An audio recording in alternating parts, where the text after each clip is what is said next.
Bien, prenons nos Bibles et regardons ensemble dans Ésaïe, le chapitre 3. Et mon texte d'aujourd'hui est à partir du verset 1 jusqu'au verset 12. Et je voudrais vous parler du jugement de Dieu contre les pécheurs. Le jugement de Dieu contre les pécheurs. Je sais que ce n'est pas un message populaire, mais néanmoins nécessaire pour nous de comprendre le Dieu de la Bible. Beaucoup de gens ne veulent que parler de l'amour de Dieu.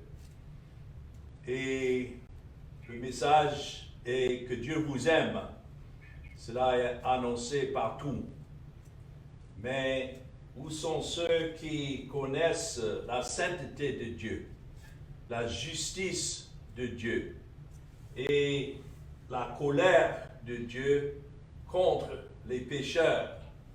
Au lieu de poser la question, mais comment est-ce que Dieu puisse envoyer des pécheurs à l'enfer, on devait se poser la question, comment est-ce que Dieu, un Dieu saint, peut-il emmener des pécheurs au ciel, auprès de lui? Ça, c'est la bonne question. Comment est-ce que Dieu, étant juste, peut justifier les pécheurs? Alors ici, dans Ésaïe chapitre 3, à partir du verset 1, nous lisons: Le Seigneur, l'Éternel des armées, va ôter de Jérusalem et de Juda tout appui et toute ressource de pain et toute ressource d'eau. Ésaïe prêchait à un moment où le jugement de Jérusalem et la destruction du temple étaient imminents. Dans quelques dizaines d'années, cela devait se passer. Donc, Ésaïe prononçait ce que Juda, c'est-à-dire cette tribu qui était encore au sud, après que Dieu a déjà enlevé les 10 tribus du nord par les Assyriens, maintenant c'est ce message contre cette tribu du sud qu'il a préservé une centaine d'années après que les 10 tribus ont été emmenées en captivité par les Assyriens. Mais maintenant, c'est comme des nuages qui annoncent maintenant une inondation. Voilà le message que Ésaïe avait à annoncer de son jour. Et notons comment il s'adresse à Dieu, le Seigneur, l'Éternel des armées. C'est-à-dire que même les Babyloniens qui devaient être suscités pour venir contre le pays, c'est l'Éternel des armées. C'est Dieu lui-même qui les a suscités et qui dirigeait cette armée contre Israël, contre Juda. Et ici c'est écrit: le héros et l'homme de guerre, le juge et le prophète, le divin et l'ancien, le chef, le 50 et le magistrat, le conseiller, l'artisan distingué et l'habile enchanteur, qui qu'il soit dans son métier, Dieu devait maintenant les enlever. Le chef de 50 et le magistrat, le conseiller, l'artisan distingué, l'habile enchanteur. C'était ceux qui dirigeaient le peuple dans l'idolâtrie. Aucun ne devait être épargné dans ce jugement. Il dit: je leur donnerai des jeunes gens pour chefs, et les enfants domineront sur eux. Il y aura réciprocité d'oppression parmi le peuple. L'un opprimera l'autre, chacun son prochain. Le jeune homme attaquera le vieillard, et l'homme de rien, celui qui est honoré. C'est-à-dire que Dieu, dans son jugement, allait bouleverser l'hiérarchie qui existait. Souvent, on imagine que c'est un vieux qui reste à la tête, mais Dieu dit non. C'est le jeune homme qui attaquera le vieillard et l'homme de rien, celui qui est honoré. Dieu allait tout bouleverser dans le gouvernement du pays. On ira jusqu'à saisir son frère dans la maison paternelle. Tu as un habit, sois notre chef, prends ses ruines sous ta main. Tellement la dévastation devait remplir le pays que des gens du pays allaient chercher n'importe qui pour remplacer ceux qui étaient déjà peut-être enlevés dans le jugement ou tués même. Ce jour-là, même, il répondra, je ne saurais être un médecin. Et dans ma maison, il n'y a ni pain ni vêtements, ne m'établissez pas chef du peuple. Alors voilà le cri, Jérusalem chancelle et Juda s'écroule parce que leurs paroles et leurs œuvres sont contre l'Éternel, bravant les regards de sa majesté. L'aspect de leur visage témoigne contre eux. On imagine qu'à travers un temps si dur, surtout lorsque les armées devaient rentrer dans le pays, l'aspect de leur visage témoigne contre eux, la frayeur qui se manifestait au visage des gens. Et comme Sodome, ils publient leurs crimes sans dissimuler. Malheur à leur âme. Ici, ça démontre déjà que c'est un jugement non seulement contre leur personne, mais contre leur âme. C'est un jugement spirituel que Dieu est en train de rendre. Et la mort physique est une chose, mais qu'est-ce qui attend ceux qui meurent sans la grâce de Dieu? Malheur à leur âme. Je sais aujourd'hui, quand quelqu'un meurt, les gens ont l'habitude de dire « Ah, mais tel ou tel est dans un meilleur endroit maintenant. » Pas nécessairement. Parce que quitter ce monde sous le jugement de Dieu, parce que lorsque quelqu'un meurt, c'est Dieu qui exécute son jugement. Mais ceux qui les attendent de l'autre côté n'est pas le bonheur, n'est pas le paradis comme les gens imaginent. C'est encore le jugement. Et cela éternel, malheur à leur âme, car ils se préparent des maux. Dites, verset 10, que le juste prospérera, car il jouira du fruit de ses œuvres. Cela nous démontre que à cette époque qu'Ésaïe prêchait, prophétisait, il y en avait ceux qui étaient les élus. Ceux qui sont appelés ici comme les justes, Ésaïe lui-même étant un de ceux-là. Comment est-ce que Dieu peut les déclarer justes? Parce que ce sont ceux pour qui le Seigneur Jésus-Christ devait venir et payer leurs dettes. Et Dieu les considérait donc comme les justes, ceux en qui il avait mis son esprit, afin qu'ils regardent à Christ et ils se tournent à lui et qu'ils ne se donnent pas aux œuvres des idolâtres de leur jour. Dit que le juste prospérera, car il jouira du fruit de ses œuvres. Les œuvres sont des œuvres de la grâce que Dieu bénit en ceux qui sont les siens. Mais notons le contraste, verset 11. Malheur aux méchants.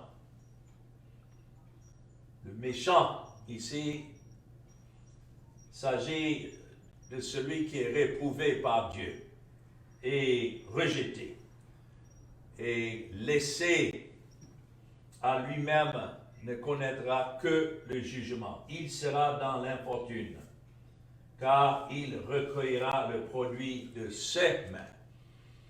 Ceux qui veulent vivre selon les œuvres de leurs mains, ils seront jugés selon ses œuvres.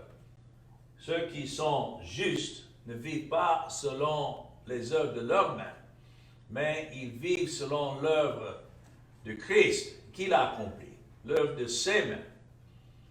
Ils sont entre les mains de Christ et le salut est en lui et l'œuvre qu'il est venu accomplir à leur égard. Mais tout autres sont décrits ici comme méchants et ceux-là seront jugés selon le produit de leurs mains.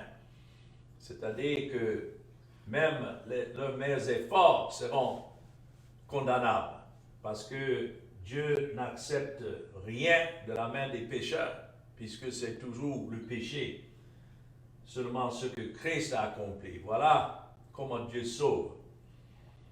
Alors il dit dans le verset 12, « Mon peuple a pour oppresseur des enfants, et des femmes dominent sur lui.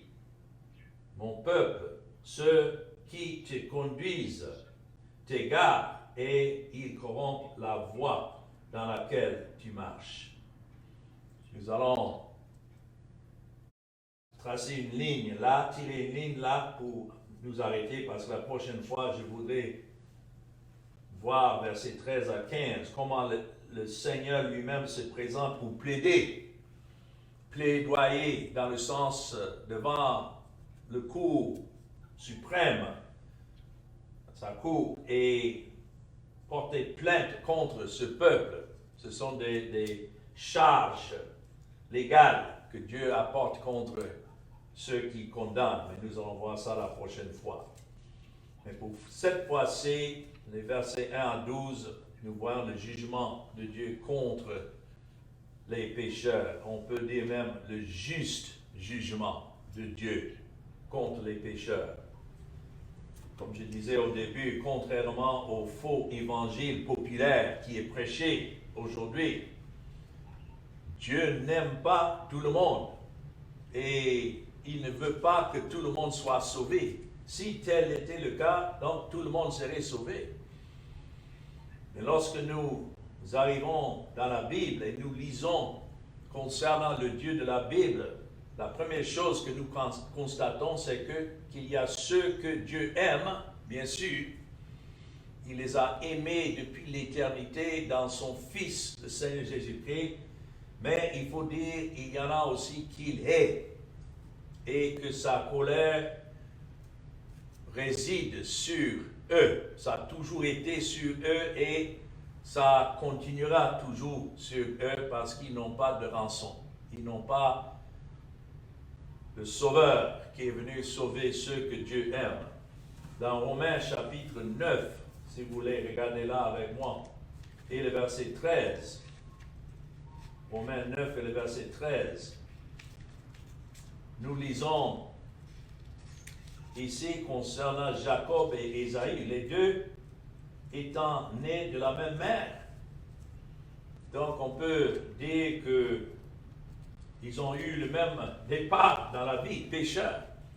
Mais qu'est-ce que nous lisons ici? C'est écrit dans verset 12, il fut dit à Rebecca, l'aîné sera assujetti au plus jeune. Vous savez, dans la culture, souvent c'est l'aîné qui a la première place, mais ici il dit l'aîné, parce qu'Ésaü était né le premier, quoique jumeau, il est sorti le premier, mais l'aîné sera assujetti au plus jeune. Qui fait ça, si ce n'est Dieu lui-même? Et puis c'est écrit selon qu'il est écrit.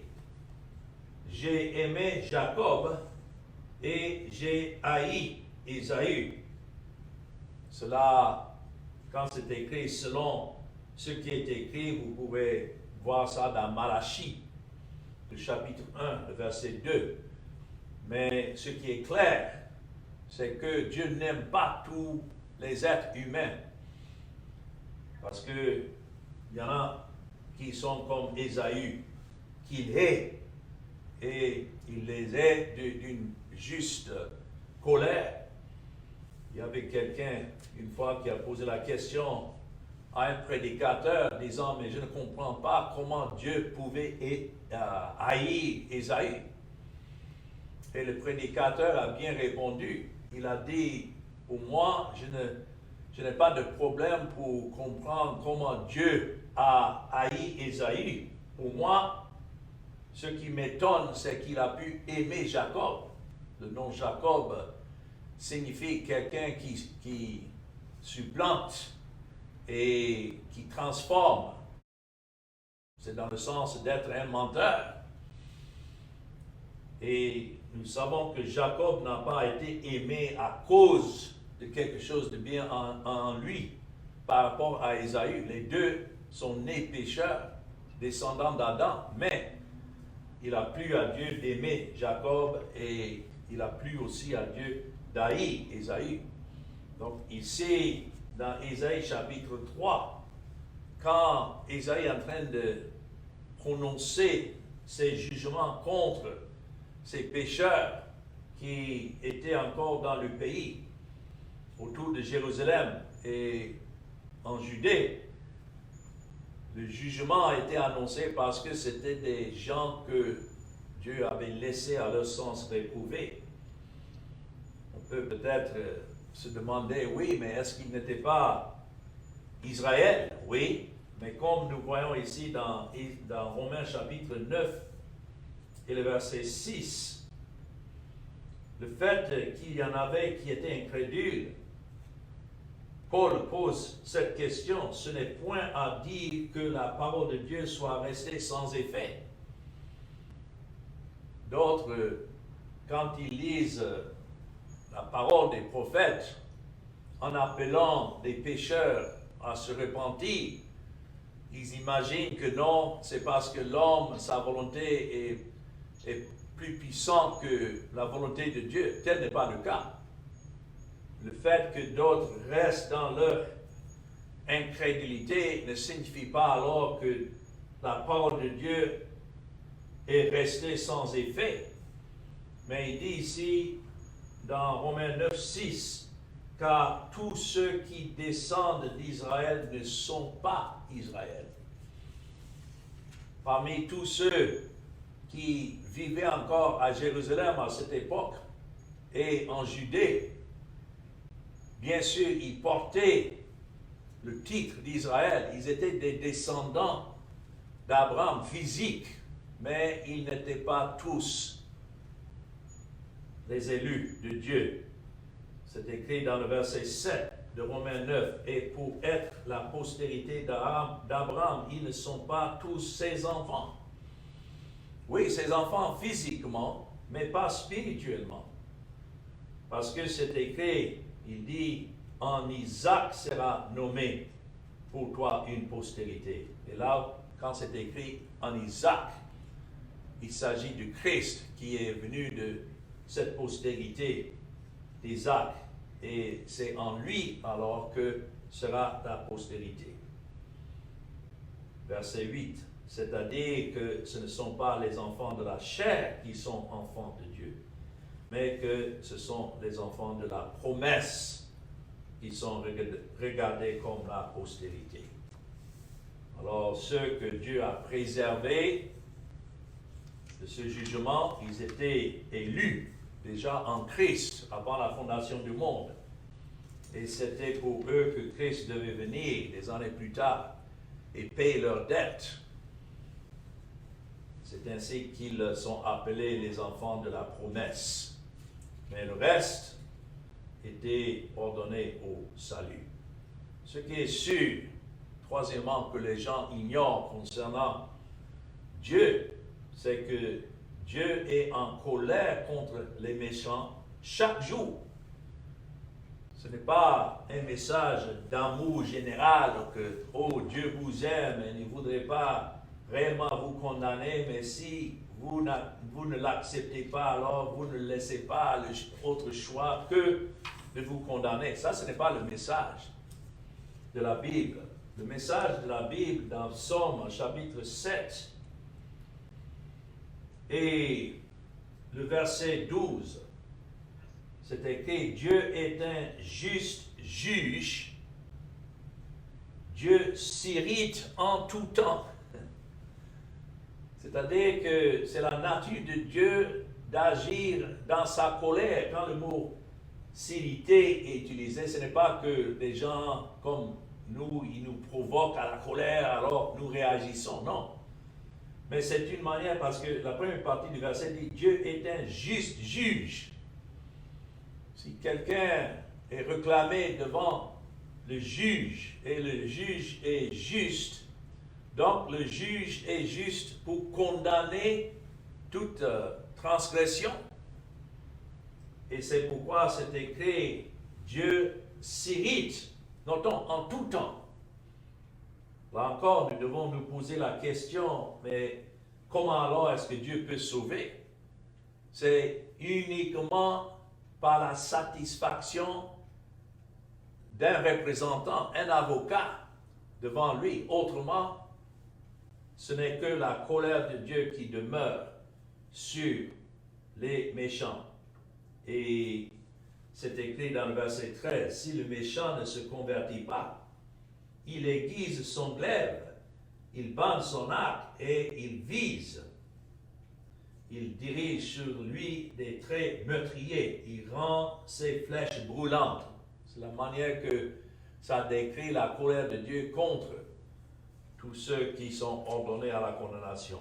Dans Romains chapitre 2 et le verset 5, donc ça c'est le Dieu de la Bible que les gens ignorent aujourd'hui.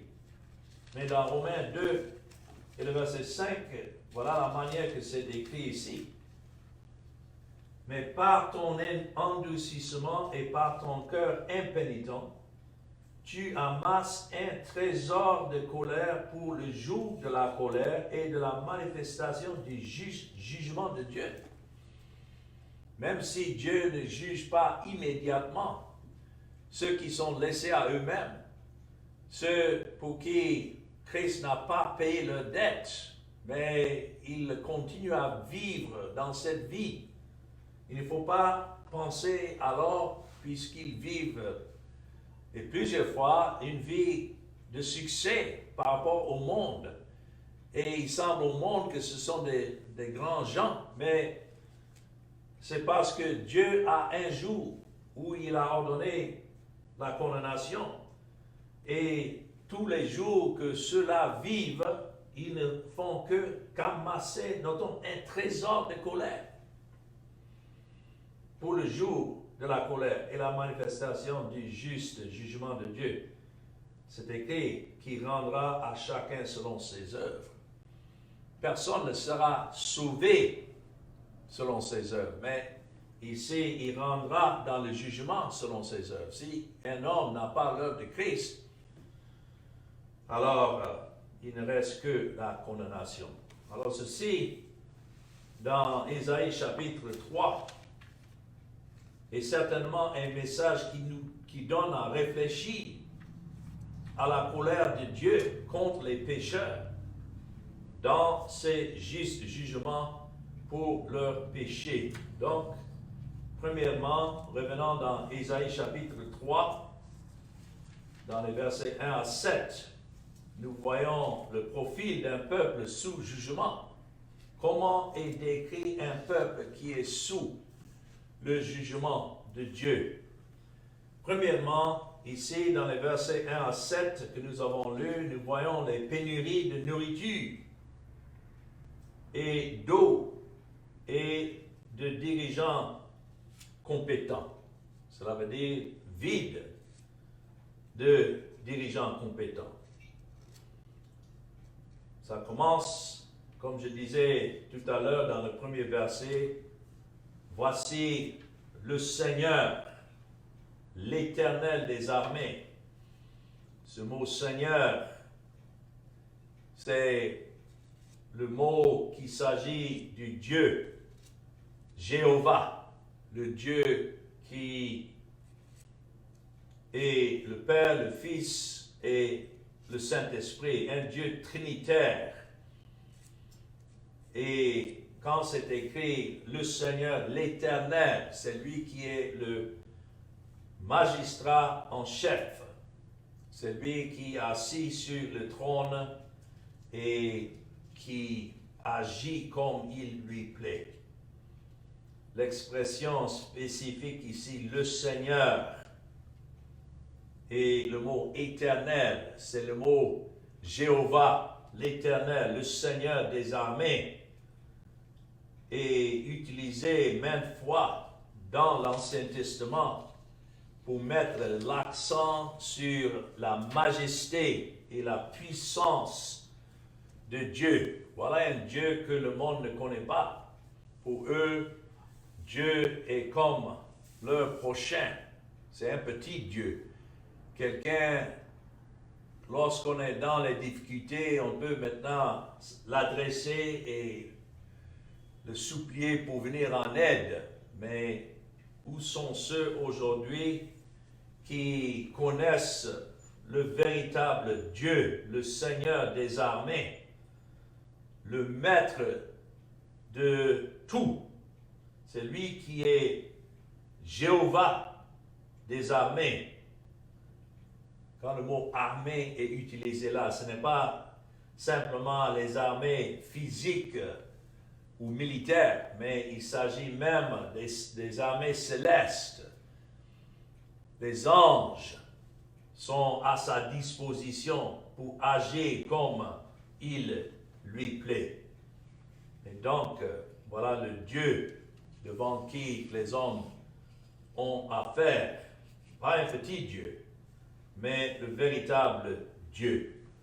Et donc, le principe du jugement ici, c'est le droit de Dieu de juger qui il veut.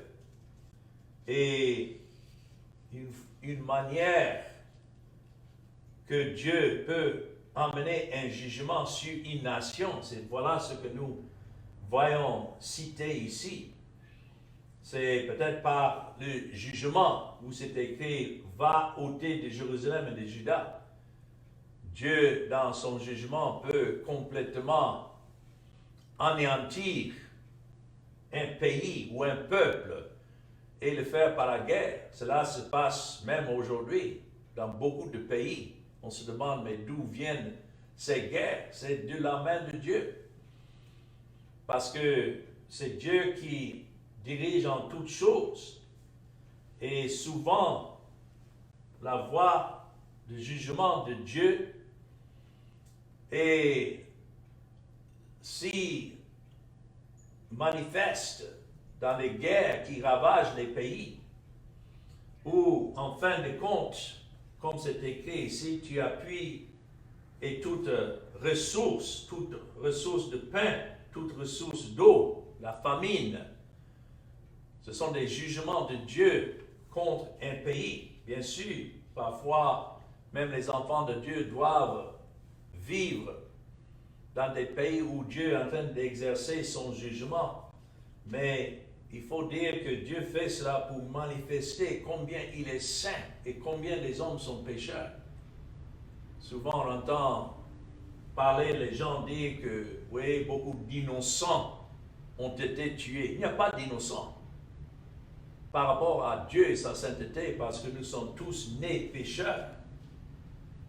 Mais cela s'applique selon ce que Dieu ordonne, que ce soit le héros, comme c'est écrit dans le verset 2, l'homme de guerre, le juge, le prophète, le devin et l'ancien, qui que soit. Ce sont des gens que les hommes respectent, mais Dieu, quand il agit dans sa colère, il bouleverse même les plus grands parmi les gens. Le chef de 50, le magistrat, le conseiller, l'artisan distingue, l'habile enchanteur, qui qu'il soit.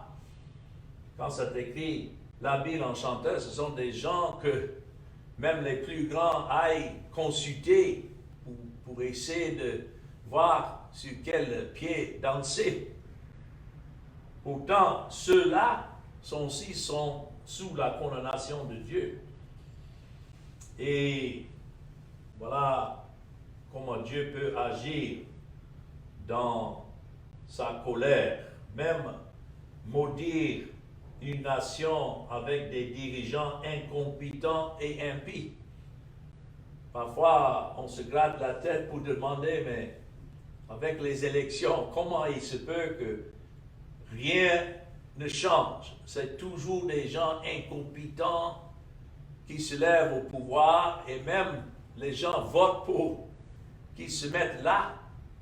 Mais je dois dire que en cela même, Dieu est en train d'exercer ses jugements.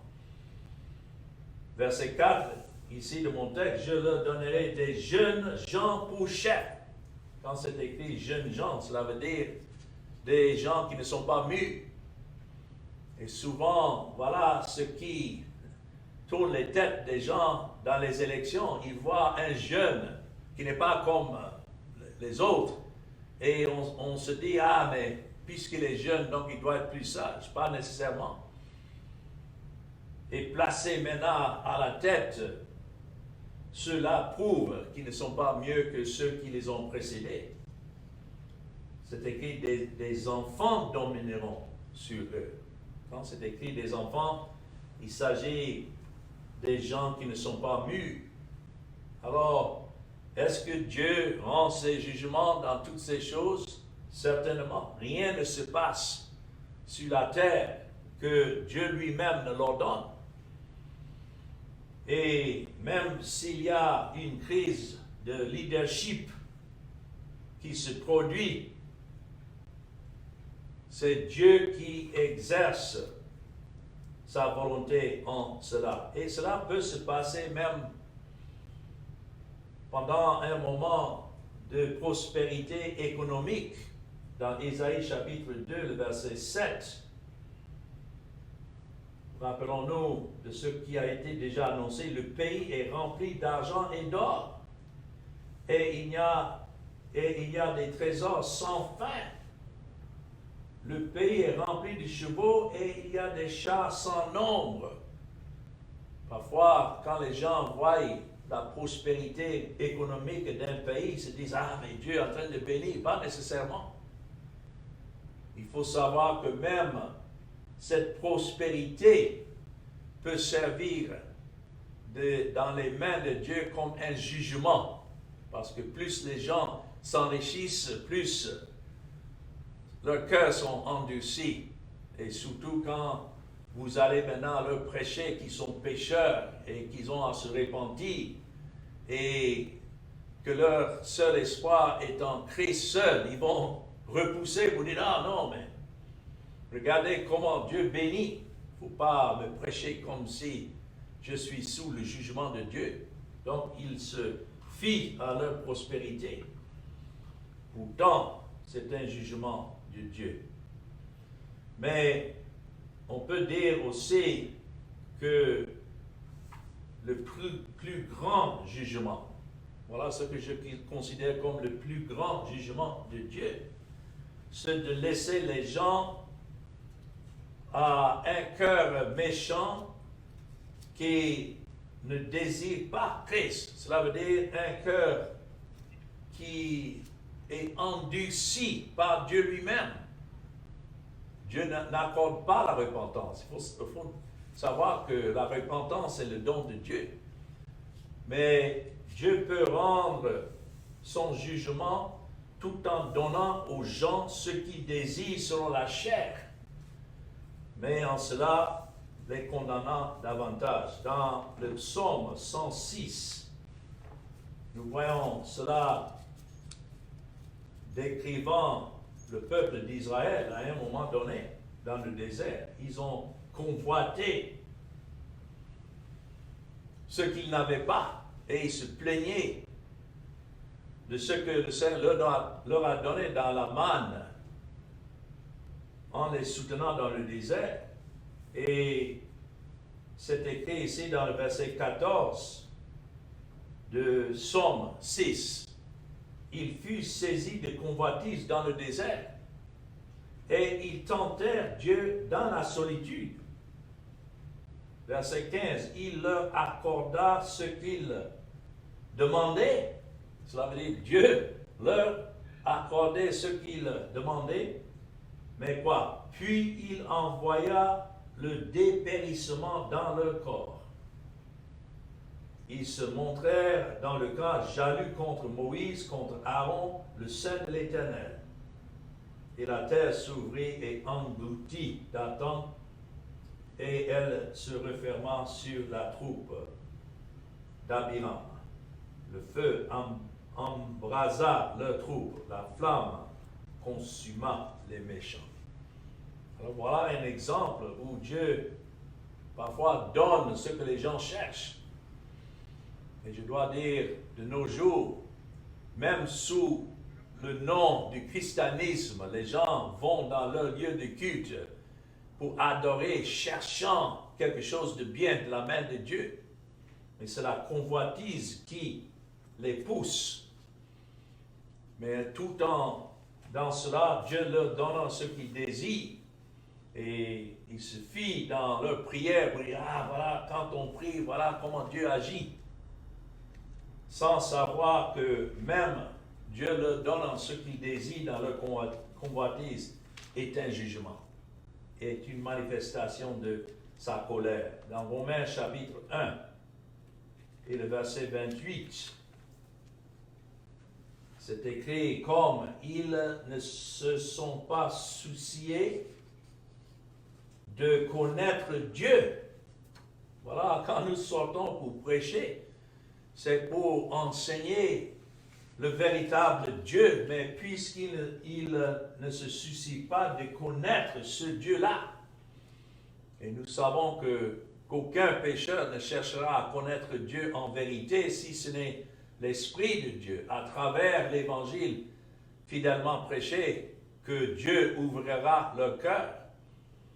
Mais il y a beaucoup qui ne se sont pas souciés de connaître Dieu. Et voilà ce qui est écrit. Dieu les a livrés à leur sens réprouvé pour commettre des choses indignes. Voilà comment Dieu agit.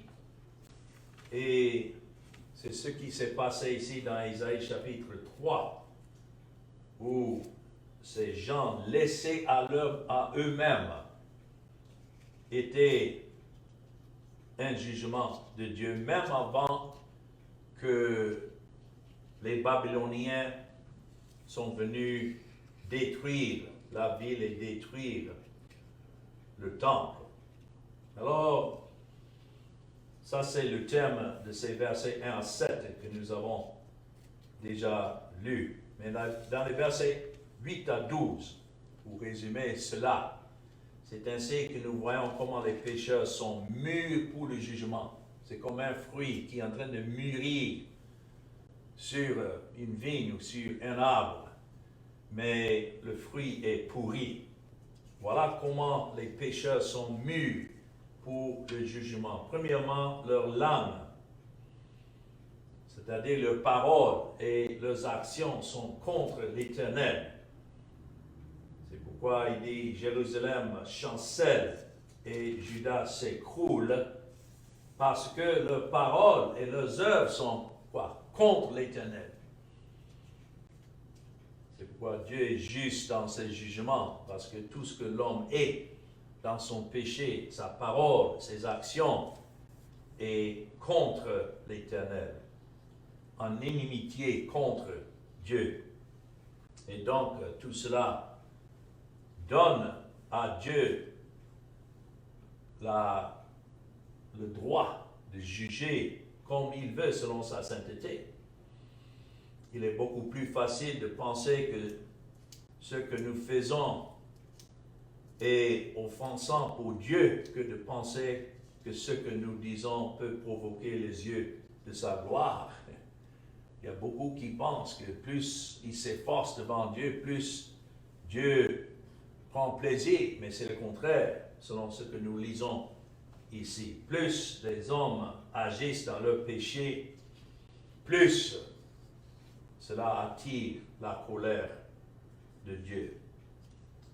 Mais quand Dieu agit, notons dans le verset 8, bravant les regards de sa majesté, ayant face à la sainteté de Dieu, néanmoins ayant un visage dur face à sa majesté. Et donc, Dieu les compare à Sodome. Ouais, pensons à l'endurcissement de la ville de Sodome. Voilà comment Dieu compare ce peuple-là à ce peuple de Sodome, publiant leurs crimes sans dissimuler. Ce n'est même pas caché. Je je dois dire qu'aujourd'hui, ce que nous voyons autour de nous, c'est ce qui se manifeste. De plus en plus, c'est plus ouvert l'endurcissement des cœurs des gens, surtout dans le domaine spirituel. Ce n'est pas seulement dans le monde séculaire, mais dans le domaine spirituel. Plus les gens s'endurcissent dans leurs œuvres, pensant être acceptés devant Dieu à cause de leurs œuvres. Pourtant, ça ne fait que attirer davantage la colère de Dieu. Alors, malheur aux méchants. Nous avons déjà vu ça dans le verset 11. Tous sont considérés comme méchants qui sont en dehors de la grâce de Dieu. Mais néanmoins, c'est écrit là dans le verset 10, dit que le juste prospérera. Qui sont les justes? Sont ceux qui sont justifiés par le sang de Christ. Et donc, ils prospéreront. Comment? Dans la bénédiction du Seigneur. Pas suivant la voie de ce monde, mais ayant les regards sur Christ et sachant que s'ils sont sauvés, c'est grâce à Christ, grâce à l'œuvre de Christ à leur égard. Et donc, ils jouiront du fruit de ses œuvres. Quand c'est écrit, dit que le juste prospérera. Il n'y a qu'un seul juste dans la Bible, ça c'est Christ. Et Dieu a fait prospérer son œuvre. Et Dieu, le Père, jouit du fruit de ses œuvres. Et le fruit de ses œuvres, c'est le salut qu'il apporte pour son peuple, pour qui il est mort. Nous allons terminer là, et Dieu voulant reprendre, mais que le Seigneur daigne glorifier son nom à travers ce que nous venons d'entendre, que ça soit dans le salut des pécheurs qu'il a ordonné à ce salut, et puisqu'il les aime depuis l'éternité en Christ, et puisque Christ est venu payer leur dette, alors l'Esprit les attire à lui. Donc il est juste dans le salut, mais il est aussi juste dans la condamnation. Tel est le Dieu de la